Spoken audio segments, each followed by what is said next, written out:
भक्तजनों, माताओं, बहनों, सादर जय श्री कृष्ण। हमारे YouTube चैनल में आप सभी का बहुत बहुत स्वागत है।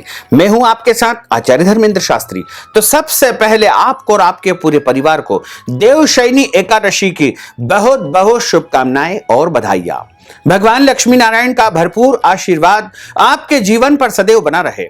आप सभी सुखी रहें, स्वस्थ रहें, व्यस्त रहें और मस्त रहें तथा प्रभु की कृपा से निरंतर उन्नति तथा प्रगति को प्राप्त करते रहें। आज हम आपको देवशयनी यानी पद्मा एकादशी की दिव्य और ज्ञानमयी कथा सुनाने जा रहे हैं। इस कथा को आप अंत तक जरूर सुनिएगा और अधिक से अधिक लोगों को शेयर भी करिएगा, क्योंकि जब आप कथा को अधिक से अधिक महानुभावों यानी भक्तों तक पहुंचाएंगे तो आपको भी पुण्य फल की प्राप्ति हो सकेगी और प्रभु की जो कथा का श्रवण करता है उसको भी व्रत का पूरा पूरा पुण्य फल प्राप्त हो जाता है। इसलिए यदि आप व्रत का पालन नहीं कर पाते हैं या व्रत नहीं भी कर पाते हैं और ऐसे में यदि आप कथा का श्रवण भी कर लेंगे तो भी आपको व्रत का संपूर्ण पुण्य फल प्राप्त हो सकेगा।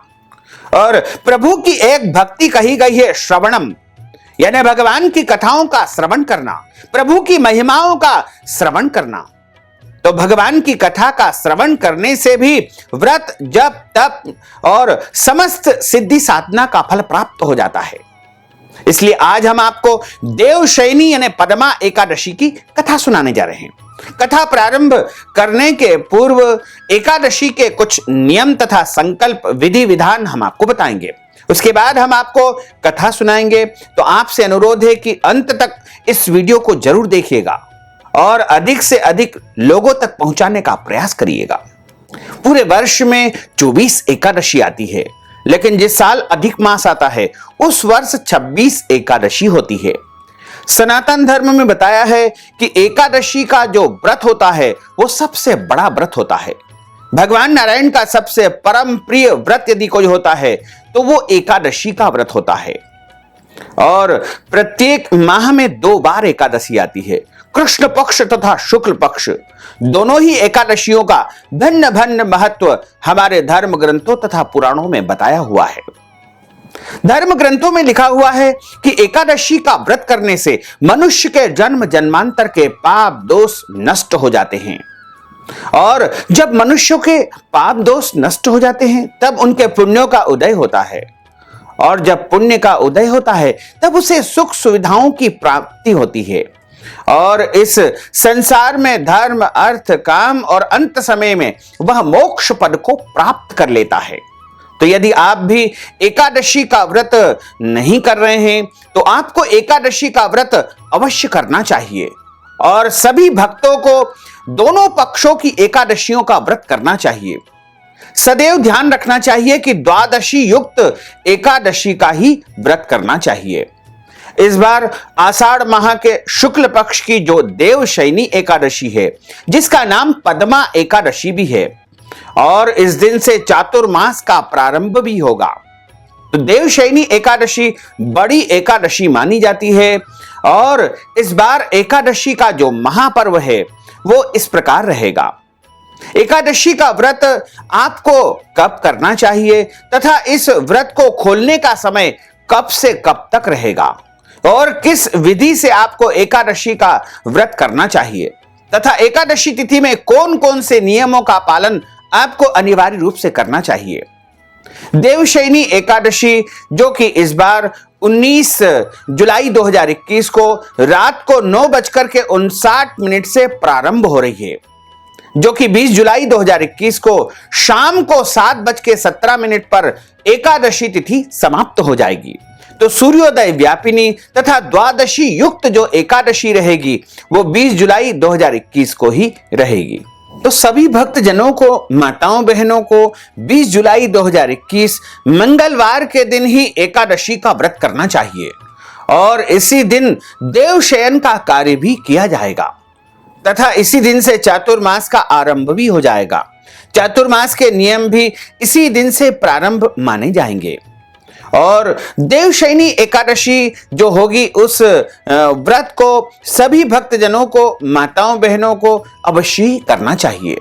यदि आप एकादशी का व्रत पहले से करते आ रहे हैं तो बहुत अच्छी बात है और नहीं करते हैं तो भी आपको देवशयनी एकादशी का व्रत तो करना ही चाहिए, क्योंकि साल में जितनी भी बड़ी बड़ी एकादशियां होती है उनमें देवशयनी एकादशी का सबसे अधिक महत्व माना गया है।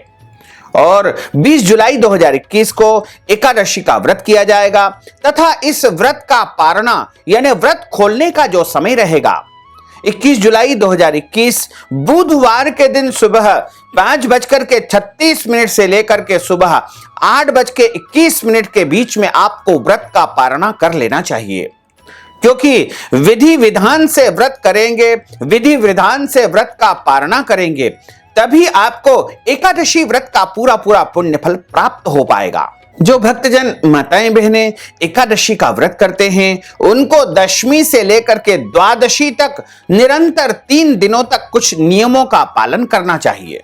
तो सबसे पहले हम आपको बता दें कि दशमी के दिन उनको कौन कौन से नियम पालन करना चाहिए।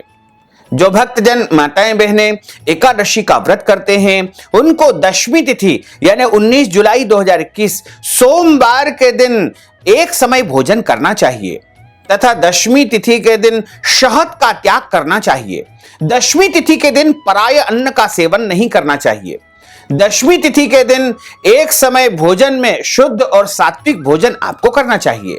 दशमी तिथि के दिन भी चावल नहीं खाना चाहिए तथा इस दिन मांस, मदिरा, लहसुन, प्याज इत्यादि का भी उपयोग नहीं करना चाहिए। और दशमी तिथि के दिन ब्रह्मचर्य व्रत का पालन करना चाहिए। उसके बाद एकादशी तिथि के दिन प्रातः काल आपको जल्दी उठना चाहिए और उसके बाद आपको स्नान करना चाहिए, यानी ब्रह्म मुहूर्त में उठ करके स्नान आपको कर लेना चाहिए। ब्रह्म मुहूर्त का जो समय रहेगा 20 जुलाई 2021 मंगलवार के दिन सुबह 4:30 से लेकर के 5:30 का जो समय रहेगा वो ब्रह्म मुहूर्त का रहेगा। उस समय आपको स्नान आदि कार्यों से निवृत्त होकर के सबसे पहले अपने घर के देवी देवताओं का पूजन करें, सूर्य भगवान को जल अर्पित करें। उसके पश्चात आप शुद्ध अवस्था में शुद्ध वस्त्र धारण करे हुए और धुले हुए वस्त्र पहन करके एक आसन पर बैठ करके पूर्वाभिमुख या उत्तर में मुंह करके या फिर अपने देवताओं की तरफ मुंह करके आपको बैठ जाना चाहिए। अपने पूजा स्थल या मंदिर में बैठ करके आपको सबसे पहले व्रत का संकल्प धारण करना चाहिए और संकल्प में आपको हाथ की जो मुद्रा रहेगी वो इस प्रकार रहेगी तथा हाथ के मध्य भाग में आपको जल रखना है, तुलसी जी के पत्ते रखना है। हालांकि तुलसी जी के पत्ते एकादशी तिथि के दिन नहीं तोड़ना चाहिए, इसलिए एक दिन पूर्व ही आपको तुलसी जी के पत्ते तोड़ करके रख लेना चाहिए। यदि किसी कारणवश आप तुलसी जी के पत्ते नहीं तोड़ पाए हैं तो सूखे हुए तुलसी के पत्ते या चढ़ाए हुए जो पत्ते हैं उनको भी आप धो करके बार बार उपयोग कर सकते हैं। तुलसी जी कभी भी बासी नहीं होती है, तुलसी जी का उपयोग बारंबार किया जा सकता है। इसमें किसी भी प्रकार के भ्रम और भय की बिल्कुल भी आवश्यकता नहीं है। तथा हाथ के मध्य भाग में जल, तुलसी जी का पत्ता, एक सुपारी और अक्षत के रूप में जौ और तिल का उपयोग आपको करना चाहिए।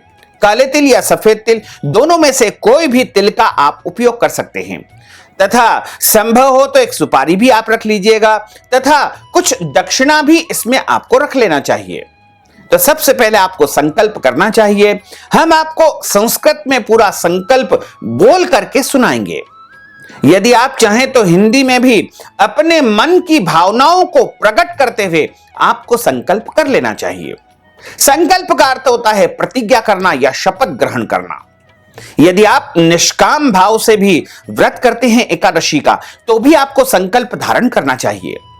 यदि आप सकाम भावना, सकाम का अर्थ होता है मन में कोई भी कामना या इच्छा हो तो उसे सकाम कहा जाता है। वही निष्काम भाव का अर्थ होता है मन में कोई भी इच्छा न हो, केवल प्रभु की भक्ति आपको प्राप्त करनी हो, मोक्ष पद की प्राप्ति आपको करनी हो, उसे निष्काम भाव कहा जाता है। दोनों ही अवस्था में आपको संकल्प धारण करना चाहिए। एकादशी तिथि के दिन सभी को ध्यान रखना चाहिए कि चावल का उपयोग बिल्कुल नहीं करना चाहिए। खाने में चावल का उपयोग नहीं किया जाता है तथा पूजन अर्चन में भी चावल का उपयोग नहीं किया जाता है। इसी प्रकार एकादशी के दिन यदि आपके घर में व्रत करते हैं या नहीं भी करते हैं तो आपके घर में चावल नहीं बनाना चाहिए तथा एकादशी के दिन किसी भी मनुष्य को अन्न का सेवन नहीं करना चाहिए और इस दिन प्याज, लहसुन, मांस, मदिरा, अभक्ष्य भक्षण से दूरी बना करके रखना चाहिए तथा एकादशी के दिन बाल नहीं कटवाना चाहिए, दाढ़ी कटिंग नहीं करवाना चाहिए, शरीर के अंग के कोई भी बाल नहीं काटना चाहिए। इसी प्रकार एकादशी के दिन नाखून नहीं काटना चाहिए और एकादशी के दिन आपको जो है झूठ नहीं बोलना चाहिए, क्रोध नहीं करना चाहिए, वाद विवाद नहीं करना चाहिए, लड़ाई झगड़ा नहीं करना चाहिए तथा घर के बड़े बुजुर्ग या माता पिता अथवा सास ससुर का अपमान बिल्कुल नहीं करना चाहिए। उनका सम्मान करना चाहिए, उनकी सेवा करनी चाहिए। एकादशी के दिन आपको देवी देवताओं की, साधु संतों की, शास्त्रों की भी बुराई बिल्कुल नहीं करना चाहिए। इसी के साथ एकादशी तिथि के दिन यदि आपके घर पर कोई याचक आता है, मांगने वाला आता है या जरूरतमंद व्यक्ति आता है तो उसे खाली हाथ नहीं लौटाना चाहिए। उसे अपने सामर्थ्य या शक्ति के अनुसार कुछ न कुछ दान पुण्य अवश्य ही करना चाहिए तथा एकादशी के दिन आपको ब्रह्मचर्य व्रत का पालन भी करना चाहिए, यानी पति पत्नी को एक दूसरे से दूरी बना करके रखना चाहिए। एकादशी का जो सर्वोत्तम फलाहार होता है वो दूध से बनी वस्तुएं या दूध अथवा मिठाई होती है। इसके अलावा सभी प्रकार के फल का उपयोग आप एकादशी के फलाहार में अवश्य ही कर सकते हैं। और माताओं बहनों को यदि एकादशी के दिन या आगे पीछे मासिक धर्म की स्थिति उत्पन्न हो जाती है या पीरियड की स्थिति उत्पन्न हो जाती है, ऐसे में उनको व्रत के समस्त नियमों का पालन करना चाहिए। केवल भगवान का पूजन तथा प्रभु को स्पर्श नहीं करना चाहिए। बाकी व्रत के सभी नियमों का पालन निश्चिंत होकर के कर सकते हैं, व्रत भी कर सकते हैं। इसी प्रकार यदि आपके घर परिवार में जन्म अथवा मृत्यु का सूतक लग जाए, ऐसी अवस्था में भी आपको व्रत के सभी नियमों का पालन करना चाहिए।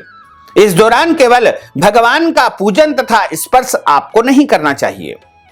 इसी प्रकार जो माताएं बहनें गर्भावस्था में रहती है, गर्भवती रहती है, उनको भी एकादशी के व्रत का पालन अवश्य करना चाहिए, लेकिन ध्यान रखना चाहिए कि वो बिल्कुल निराहार या निर्जला एकादशी का व्रत न करे। फलाहार करके अच्छी प्रकार से अपने शरीर तथा अपने पेट में पल रहे बच्चे का ध्यान रखते हुए एकादशी का व्रत करेंगे तो उनको उत्तम पुण्य फल की प्राप्ति हो पाएगी। इसी प्रकार एकादशी के दिन पेड़ पौधों को काटना या छांटना नहीं चाहिए। एकादशी के दिन भूमि को खोदना नहीं चाहिए तथा एकादशी के दिन आपको किसी भी प्राणी मात्र को कष्ट नहीं पहुंचाना चाहिए। एकादशी के दिन गौ माता की सेवा करना चाहिए, गौ माता को हरी घास खिलाना चाहिए, गौशाला में दान पुण्य भी करना चाहिए। इसके अलावा एकादशी के दिन ब्राह्मण को वस्त्र दान करना चाहिए, फलाहार का दान करना चाहिए या अन्न दान या कोई भी वस्तु का दान एकादशी के दिन यदि आप करेंगे तो आपको महान पुण्य फल की प्राप्ति होगी। इसके अलावा एकादशी का जो व्रत करता है उसको कथा का श्रवण भी अनिवार्य रूप से करना चाहिए। जब आप कथा का श्रवण करेंगे तभी आपको एकादशी का पूरा पूरा पुण्य लाभ प्राप्त हो पाएगा। कथा हमेशा ब्राह्मण के मुखारविंद से ही सुनना चाहिए, क्योंकि ब्रह्म वाक्य जनार्दन। जब आप ब्राह्मण के मुख से कथा सुनेंगे तो आपको साक्षात नारायण के मुखारविंद से कथा श्रवण करने का पूरा पूरा पुण्य लाभ प्राप्त हो पाएगा। और जब आप कथा का श्रवण करते हैं तो आप कथा सुनाने वाले विद्वान ब्राह्मण को दक्षिणा अवश्य प्रदान करें, क्योंकि दक्षिणा जब आप प्रदान कर देंगे तभी आपको एकादशी की कथा का पूरा पूरा पुण्य फल प्राप्त हो पाएगा। इसी प्रकार आपको ब्राह्मण को वस्त्रदान, अन्नदान, गोदान या अपने सामर्थ्य के अनुसार कुछ न कुछ दान पुण्य अवश्य ही करना चाहिए, जिससे आपको एकादशी का पूरा पूरा पुण्य फल अवश्य ही प्राप्त हो सकेगा।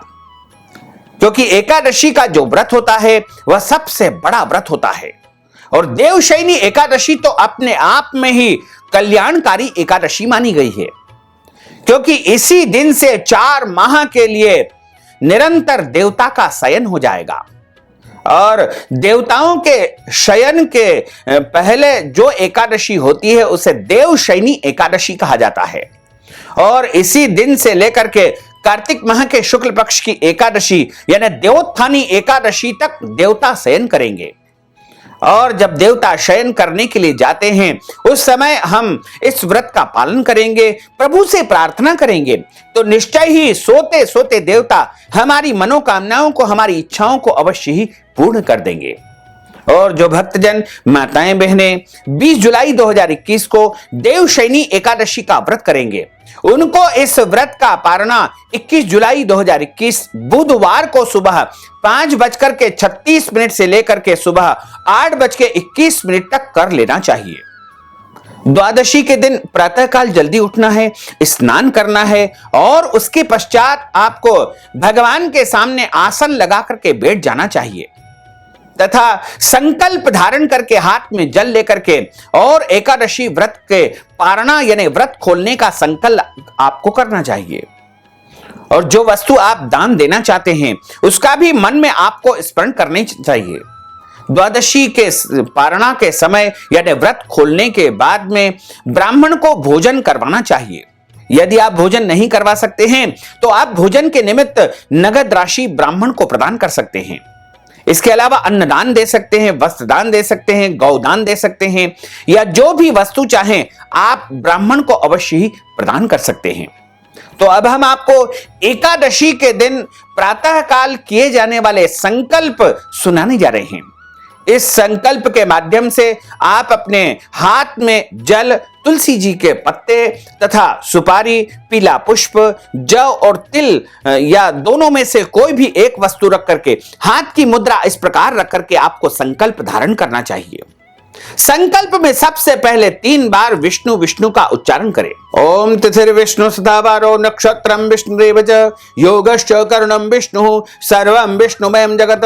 ओम विष्णुर्विष्णुर्विष्णुः श्रीमद्भगवतो महापुरुषस्य विष्णुरज्ञेयः प्रवर्तमानस्य अद्य श्री ब्रह्मणोहि द्वितीय परार्धे श्री श्वेतवारः कल्पे वैवस्वत मन्वन्तरे अष्टाविंशतितमे कलियुगे कलि प्रथम चरणे भूर्लोके भारतवर्षे भरतखंडे जम्बूद्वीपे आर्यावर्तांतर्गत ब्रह्म वर्तेक देशे ही अपने देश, अपने प्रदेश, अपने नगर, अपने शहर का नाम उच्चारण करिएगा। ब्रह्म वर्तेक देशे ही मध्य प्रदेशे ही मालवा क्षेत्रे ही भोपाल मंडलांतर्गते ही अद्य दिवसे ही भोपाल नगरे ही सम्मत 20सहस्राधिक-8सप्ततितमे ही वर्षा ऋतौ सूर्य दक्षिणायने ही अनुराधा दिवस नक्षत्रे ही वृश्चिक राशि स्थे श्री चंद्रे ही कर्क राशि स्थे श्री सूर्य ही कुंभ राशि स्थे श्री देवराज गुरु अद्य दिवसे ही आषाढ़ मासे ही शुभे शुक्ल पक्षे ही पद्मा एकादश्यायां पुण्यतिथयोः देवशयनी एकादश्यायां पुण्यतिथयोः मम आत्मनः। आप सभी बोलिएगा मम आत्मनः। उसके बाद अपना नाम तथा गोत्र का आप उच्चारण कर लीजिएगा। यदि आपको अपना गोत्र याद नहीं तो अपना सरनेम भी आप बोल सकते हैं।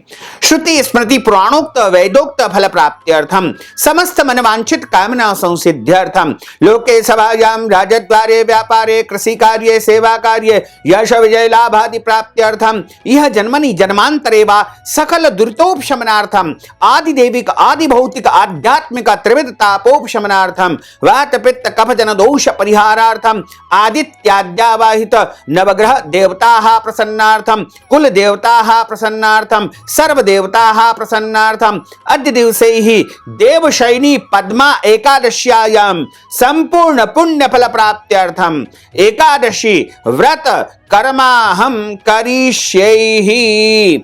इस प्रकार आपको संकल्प भगवान को समर्पित कर देना चाहिए। उसके बाद हाथ जोड़ करके प्रभु से प्रार्थना करें कि हे प्रभु, मैं आज देवशयनी पद्मा एकादशी का व्रत करने जा रहा हूं या करने जा रही हूं। मेरे इस व्रत को आप पूरा करने का मुझे सामर्थ्य तथा शक्ति प्रदान करना। इस प्रकार आप प्रभु से अपनी मन की इच्छाओं को प्रकट करके प्रार्थना कर लीजिएगा। इस प्रकार आपको एकादशी का व्रत करना चाहिए। अब हम आपको एकादशी की दिव्य और ज्ञानमयी कथा सुनाने जा रहे हैं। क्योंकि जो भक्तजन माताएं बहनें एकादशी का व्रत करते हैं उनको देवशयनी यानी पद्मा एकादशी की कथा का श्रवण भी करना चाहिए। गुरुर्ब्रह्मा गुरुर्विष्णु गुरुर्देवो महेश्वरा गुरुः साक्षात् परब्रह्म तस्मै श्री गुरुवे नमः। श्री अखंड मंडलाकारं व्याप्तं येन चराचरं तत्पदं दर्शितं येन तस्मै श्री गुरुवे नमः। कृष्णाय वासुदेवाय हरये परमात्मने प्रणतः क्लेशनाशाय गोविन्दाय नमो नमः। वसुदेव सुतं देवं कंसचाणूरमर्दनं देवकी परमानंदं कृष्णं वंदे जगद्गुरुं। कृष्णाय वासुदेवाय हरये परमात्मने प्रणतः क्लेशनाशाय गोविन्दाय नमो नमः। सच्चिदानंद रूपाय विश्वोत्पत्त्यादिहेतवे तापत्रय विनाशाय श्री कृष्णाय वयं नमः। यं प्रव्रजन्तमनुपेतमपेत कृत्यं द्वैपायनो विरह कातर आजुहाव पुत्रेति तन्मयतया तरबोभिने दुस्तं सर्वभूत हृदयं मुनिबानतोऽस्मि। जय जय श्री राधा रमण जय जय नवल किशोर जय गोपी चित चोर प्रभु जय जय माखन चोर। मात मेरी श्री राधिका पिता मेरे घनश्याम इन दोनों के चरणन में मेरा बारंबार प्रणाम मेरा बारंबार प्रणाम मेरा बारंबार प्रणाम। मोहिनी मूरत श्याम की वो मन रही समाय जो मेहंदी के पात में लाली रही समाय। धन यौवन एक दिन उड़ जाएंगे जैसे उड़े कपूर मन मूरख तू राम भज क्यों चाटे जगधूर क्यों चाटे जगधूर।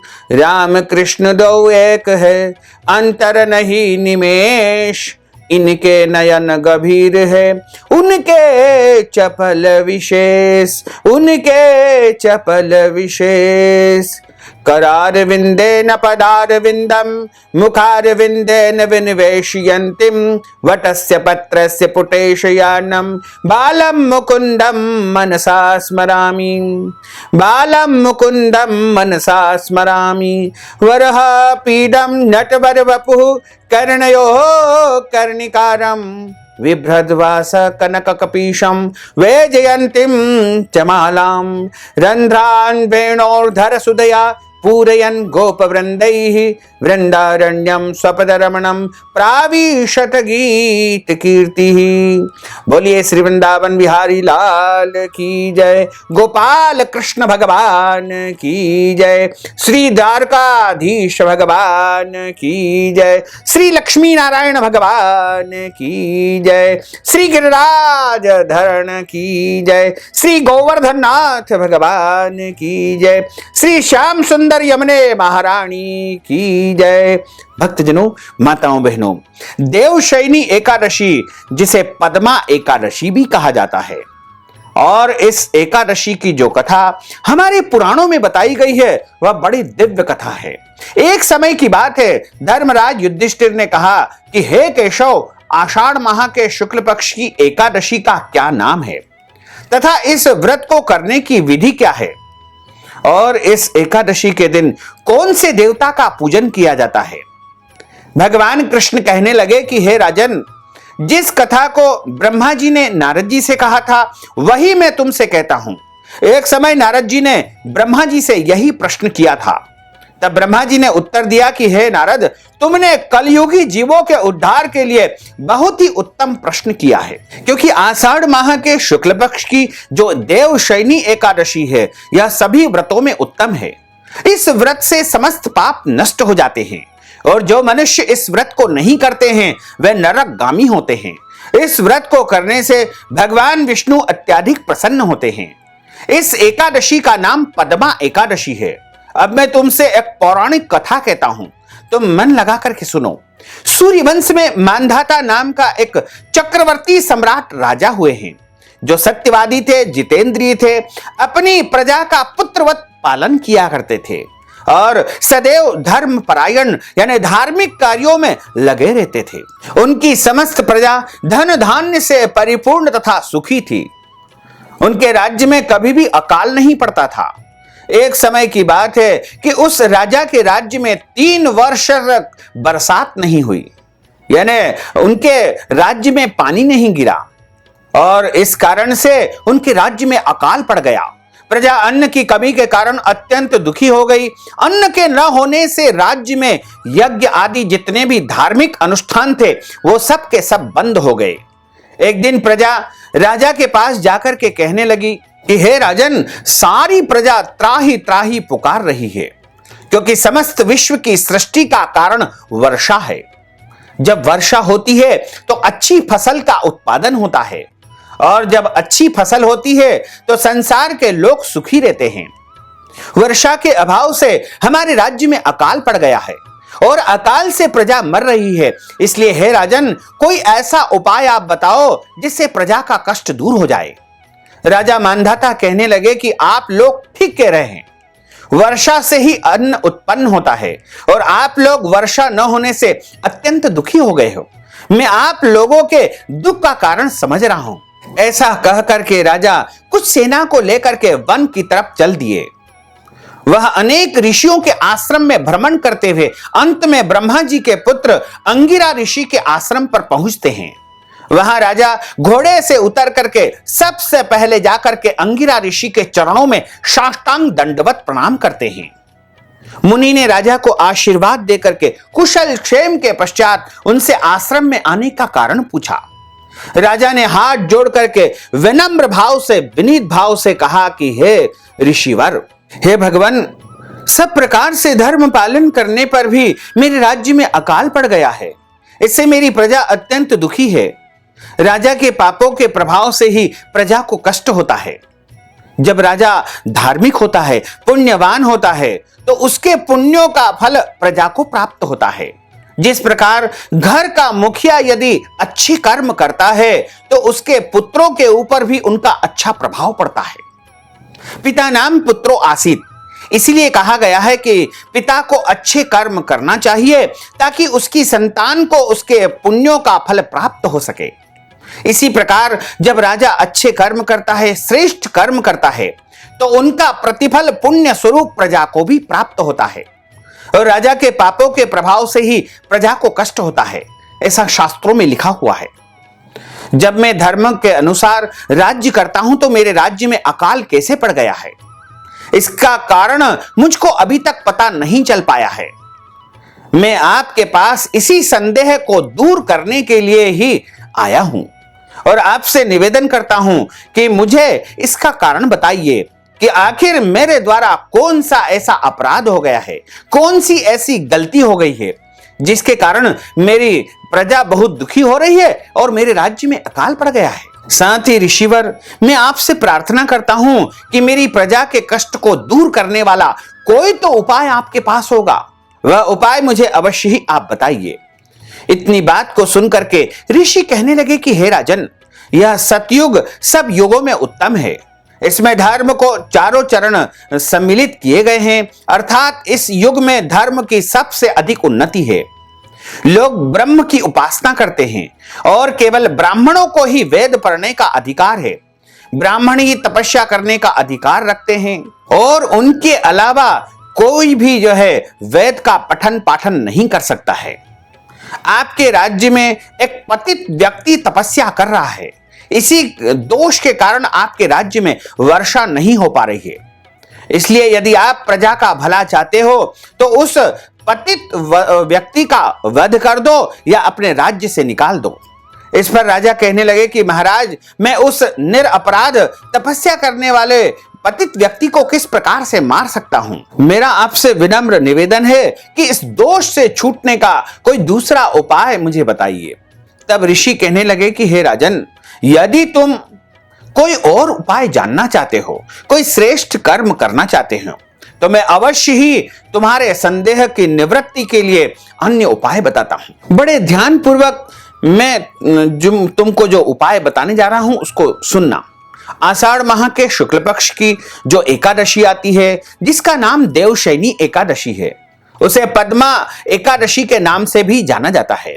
उसका विधि पूर्वक व्रत करो। व्रत के प्रभाव से तुम्हारे राज्य में वर्षा होगी और प्रजा सुख को प्राप्त करेगी, क्योंकि जब वर्षा होगी तो अन्न का अच्छा उत्पादन होगा, और अन्न का जब अच्छा उत्पादन होगा तो प्रजा में सुख की प्राप्ति होगी, क्योंकि इस एकादशी का व्रत समस्त सिद्धियों को देने वाला है और समस्त उपद्रवों को नाश करने वाला है।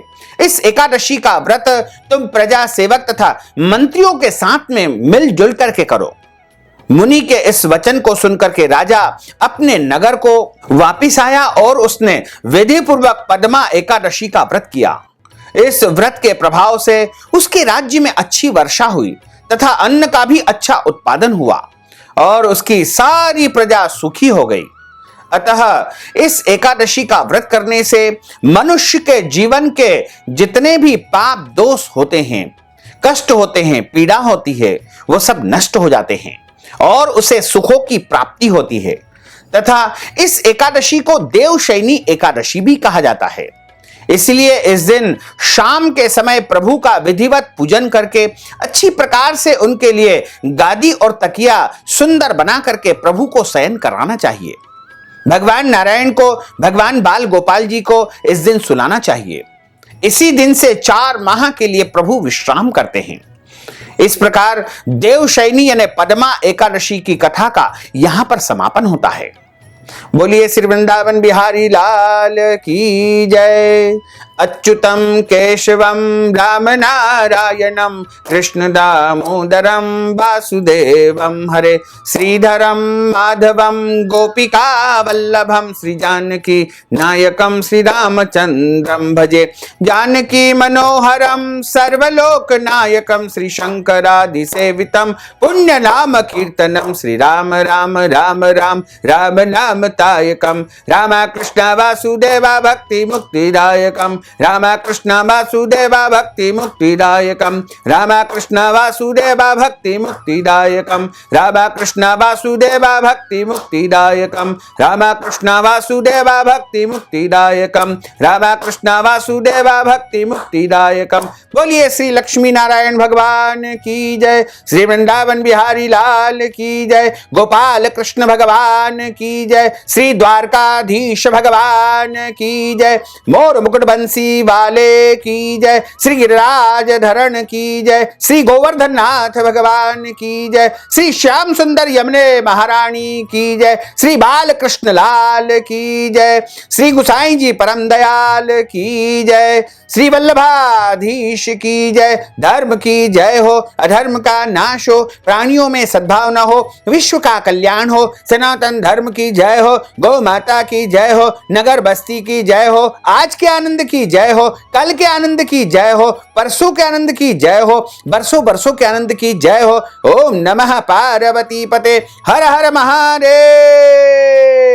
हर। तो भक्तजनों, माताओं बहनों, हमने आपको ज्ञानवर्धक कथा सुनाई है। यदि आप कथा के निमित्त या देवशयनी पद्मा एकादशी के निमित्त दान दक्षिणा प्रदान करना चाहते हैं, या फिर देवशयनी एकादशी के उपलक्ष्य में गौ दान करना चाहते हैं, अन्न दान करवाना चाहते हैं, ब्राह्मण भोजन करवाना चाहते हैं, वस्त्र दान करवाना चाहते हैं, भूमि दान, स्वर्ण दान या कोई भी दान पुण्य यदि आप देवशयनी पद्मा एकादशी के निमित्त करना चाहते हैं, तो आप हमारी पेटीएम के माध्यम से, गूगल पे के माध्यम से, फोन पे के माध्यम से या अकाउंट नंबर के माध्यम से नगद राशि पहुंचा करके देवशयनी पद्मा एकादशी का पूरा पुण्य फल प्राप्त कर सकते हैं। हम सब मिलकर के अभी आरती का गायन करेंगे।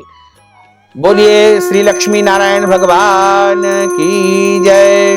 ओम जय जगदीश हरे, स्वामी जय जगदीश हरे, भक्त जनों के संकट, दास जनों के संकट क्षण में दूर करे।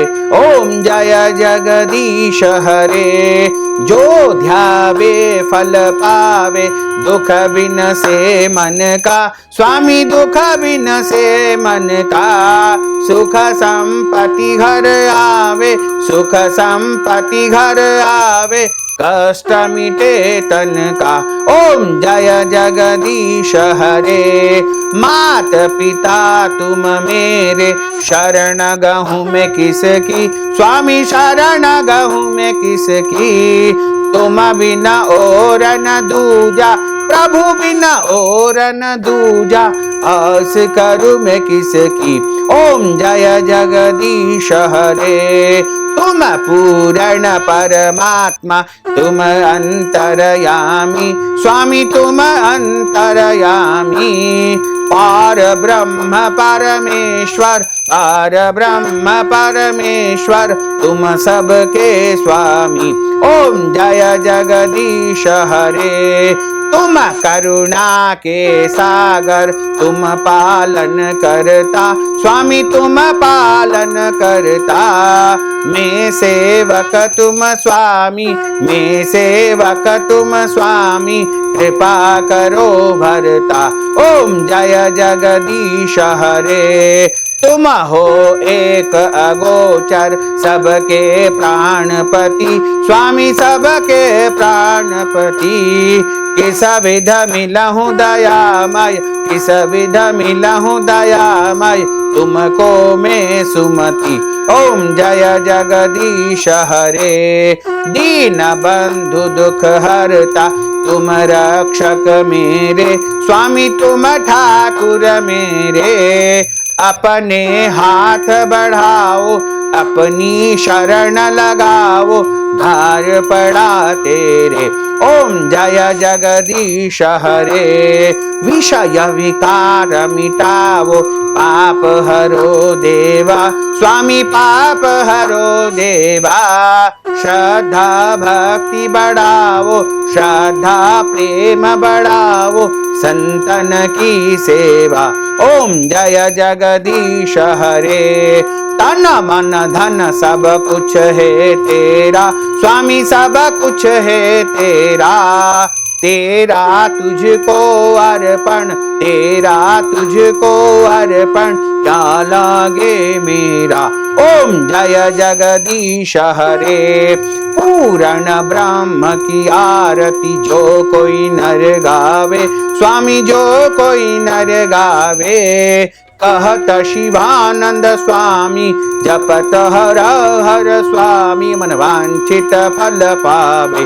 ओम जय जगदीश हरे। जय जगदीश हरे।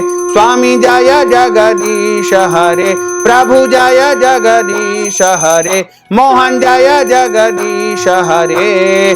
भक्त जनों के संकट, दास जनों के संकट, क्षण में दूर करे। ओम जय जगदीश हरे। बोलिए लक्ष्मी नारायण भगवान की जय।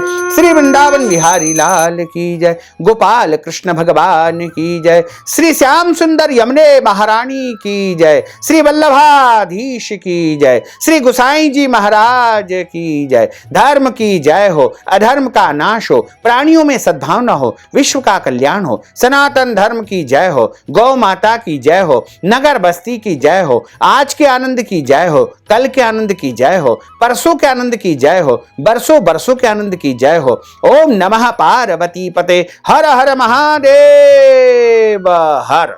भक्तजनों, माताओं, बहनों, आपसे अनुरोध है कि हमारे इस ज्ञानवर्धक वीडियो को अधिक से अधिक लोगों को शेयर करिएगा, लाइक करिएगा, कमेंट करिएगा। और यदि अभी तक आपने और हमारे YouTube चैनल को सब्सक्राइब नहीं किया तो अभी और इसी समय सब्सक्राइब कर लीजिए, ताकि इसी प्रकार की ज्ञानवर्धक जानकारी सबसे पहले आपको प्राप्त हो सकती है।